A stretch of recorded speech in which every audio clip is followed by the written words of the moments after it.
เป็นเพราะฟ้าบันดาลให้เราได้พบกันและคงเป็นเพราะหัวใจของเราอ่อนแอเกี่ยวกับความรักที่มีแต่ฟ้าให้เรา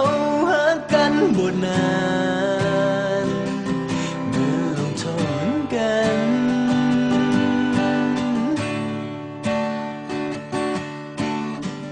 เจ็บปวดและทรมานหัวใจเหลือทน